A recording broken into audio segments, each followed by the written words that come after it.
Welcome back, folks, and this is another interview for the DECA conference, their conference, Digital Economy Council of Australia. Really amazing stuff there. Amanda, you have probably flown in the furthest to get here. No, I came from Perth. Oh my goodness, Yeah. There you go. There are people who technically beat me because they might have come from Singapore. So, like Western Australia, so west that it's American. But no, thank you for flying down. What was your journey to get here, or to get to Perth and then to get to here? You were in Singapore, you said? Or? No. So I was in the U.S. For a conference, and then I flew to Hong Kong for a book launch event. Then I came to Perth for an event, and then I came here. Yeah. Amazing. You've got the book that you've written, Catalysts, which you'll see in the show notes. We've had you on for a podcast for Fableration, and that was great with Lisa Wade, the awesome host at this Digital Economy Council conference. How has the book launch been for you so far? It's been great, actually. I think because it was really funny. My publisher asked me about halfway through, is the book about saving America, or is it about America being lost and warning others not to follow us over the waterfall? Oh, interesting. And I said, I think it's actually the latter. And he said, no, I knew it was the latter. I just wasn't sure if you knew or if you were ready to deal with that. Wow. And so I think it actually resonates really well with people outside of the U.S. because the Americans that have read it have said it's enlightening but saddening. Right? Or it's because they're in the middle of it. Yeah, because they're in the middle of it and they're experiencing it. And it's not a book about America. America's political and economic decline is just one of the catalysts that I think people should understand and know about. But it's about the other ones, right? And kind of like taking a 360 view and saying, like, some of you know about America's decline and political dysfunction, but you might not know exactly why or what that means. Yeah. Or you might not understand the extent, because until recently, until the Moody's downgrade, there wasn't like objective data. Yeah. And people really love to think it's America, right? It's just, of course, like it can't ever not be good, not be the best, right? Yeah. And it could definitely go down. And it's sadly kind of going down. But there are all these other catalysts, like the decline in institutional trust, right? Which we see that has an impact on crypto. Absolutely. Right. And so I was like, look, you can't analyze cryptocurrency and disintermediated finance and not understand these other things. And all of them are having an impact on geopolitics. Yep. And so my goal was to inform policymakers and regulators. But what I have found that's really incredible is the number of citizens who are just really curious about this stuff and want to know. I also feel like I'm sitting in a dumpster fire. Why? Yeah. And the book is actually really accessible. And I have been like just insanely excited about how people come up to me and say, I didn't know anything about finance, but I find it wildly accessible. Yeah. And you explain things in this very like simple way. And I'm like, well, I was a federal prosecutor who did money laundering I was about to ask about your background. Yeah. So like, if I can't explain something complicated in a really accessible way, then I would lose. So I think that plays through. I think a really interesting part, and you mentioned it there, being a federal prosecutor that was prosecuting cases that are in this space, but it wasn't this kind of jagged view that people might have whenever they think of government or regulators or like industry bodies just getting in the way. Maybe not the industry bodies, but definitely on the regulators and government side, or government bad. But in fact, it's people behind government. It's people that look at this tech and said, yes, these things were wrong because they were unlicensed or they were purely scams and stuff like that. But you saw beyond that, and the tech that's behind here, it turns you into an advocate. So I'm not saying that every regulator out there needs to turn into like an advocate for the space. I'd like that, because it should be more about the tech. But what was that journey like for you, going from being on the one side, and then as you started seeing more about blockchain and what it could do, how did that kind of manifest for you? Well, I think people don't realize that for the longest time, I think Bitcoin was invented in 2009, 2010. I always get the year wrong, right? Yep.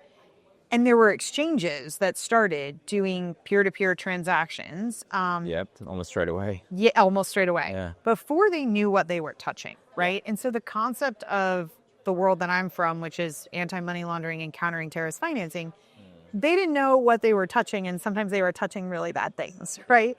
But the thing was regulators weren't stopping them from touching it. Exactly. There was no ban on exchanges. There was no, you can't do this. There weren't even really enforcement actions, even after the United States FinCEN, which is the financial intelligence unit that's in the U.S. Department of Treasury. Even when they put out like the earliest guidance in 2013 that said, hey, if you're doing this activity, you're a money services business that needs to register with us. even in 2013, blockchain analytics didn't exist. I think people don't realize the timing, that it wasn't until 2014, after the Mt. Gox Act, after the guys that founded Chainalysis like started figuring out how to do blockchain analytics, that people were like, oh wait, if we can de-anonymize enough about these transactions, then we can do the things that regulators would need for this to go from being just criminal money to money, like usable money for digital finance, for the future of things. And that, I think, was the pivotal shift where a lot of us started to say, okay, at first it was just criminal money. But after blockchain analytics, now it's usable. Now exchanges can do transaction monitoring. Now we can know the difference between Mark and a terrorist. Yes, exactly. Right? That's really... There's not much difference, but... There's tons of difference. But that's a really important thing. Absolutely. The nuance was there, like, because otherwise you just paint it with one brush. One piece is tarnished, the whole thing is. And I think that was the problem, is that the technological nuance was being invented, but the problem was that the industry wasn't maturing at the same rate as the technology. So like, whereas blockchain analytics was coming in and saying like, oh, we can do all these things and we could theoretically be compliant, you still had some really big trade associations, especially in the United States, saying, well, we don't need to be compliant. Like, we're not financial services. Like, we're moving millions of dollars for pennies on the dollar, but we're just technology. It's just code. Like, you know, what is it? Code is speech, or they have code is like, law. And, they have like all these slogans, and I'm like, I don't really care what your marketing line is. Like, you're moving money. That's money services businesses. And so like there was this lag, and I think that was frustrating for a lot of us who were government, who were regulators, who did see the potential for this if it could grow up faster. And it just took a long time for that process to happen. And now, unfortunately, it's like everything everywhere all at once, where now the industry is like, regulate us. Dude, like, please regulate us, right? Like, we want to be regulated. But you've had years of regulators saying, we were there, you weren't there. And also you haven't really done that good of a job educating us or interacting with us. Why should we? And now we're trying to catch up, but it turns out like crypto tends to forget, in addition to crypto, there's just all this other stuff that regulators have to deal with. Like in the US, especially, FinCEN has casinos, they have non-bank financial institutions, they have banks. Like there are a lot of things outside of crypto where crypto's like, but look at us, we're so important. And we're like, you're $3 trillion. Call me when you're $20 trillion. Exactly. And that's it's a resources, time, and attention problem. It's really interesting because there's a whole lot of other things going on in the space. Like if they want more instos on board, and it's like, well, for the hedge funds and all that, sure, they might do these like, say, they call it like naked trades, where you're just basically buying one side. It's one position, you're just buying so that it goes up. But you need to be able to short, so you need options, you need derivatives, and that market hasn't been big enough. So there's all these other bits of infrastructure. For pension funds, it's insurance. For family offices and all that, like, where's the insurance side of things? There's all these things that we could be doing, as well as educating the regulators. And the thing is, regulations are what people say, oh, we can't do anything without regulations. There's regulations, and there's many that don't necessarily go to conferences, that just build, or the ones that do, and that they don't care. They just want to find ways to do stuff within the current frameworks, and we need more of that, I think. But the ones that really shine are the ones shouting out that, oh, the regulators aren't working with us. I think that you raise a very good point. It's like we need to come together in any case. I think that is probably the most important thing that I spend tons of my time talking about. Is I wish that regulators could sit with degens and degens just sit and innovate and think of new ways to do things that weren't there before. And if there was ever a thing that needed a new way of thinking, it's how we regulate the financial system, especially for crypto. And you could imagine a system where we use oracles and we call off smart contracts, and we could do compliance and AML CFT smartly, right? And there's it effectively automated, right? Keep the wheat, toss the chaff, get rid of millions of bogus STRs that just ruin law enforcement's lives.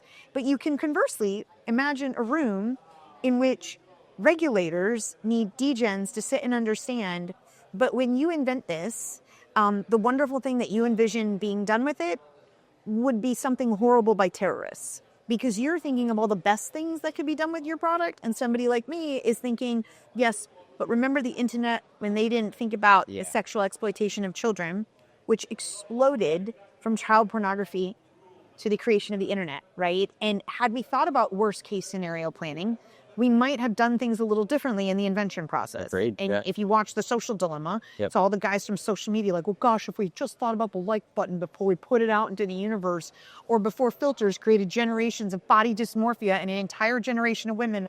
And you're like, we could have had some conversations about this before you set it loose in the wild. There's opportunities now. And so to your point, like these groups spending more time together, we need regulators to be so much more innovative. Yeah. And they barely have the time to do the things that they have to do, let alone sit down and imagine the new regulatory frameworks and systems that we would need. I mean, when I think about in the U.S., it's the Bank Secrecy Act from the 70s for cash, right? We need BSA modernization, and they're going to and it's been in the basement of FinCEN because they're just overworked, understaffed, under-resourced, and now DOJ has cut, right, even more. And now you want these people to sit down and take the time to envision a completely new compliance framework for a completely new technology. And the people who probably would have the best ideas for that if they sat down and thought about it are the degens and the innovators, ironically, who have come in and said, we can actually do this with oracles, with smart contracts, right? But then propose something. Exactly. Propose a framework, like help us help you. And I think that's a missing link. Groups like GBBC, Global Blockchain Business Council, super helpful.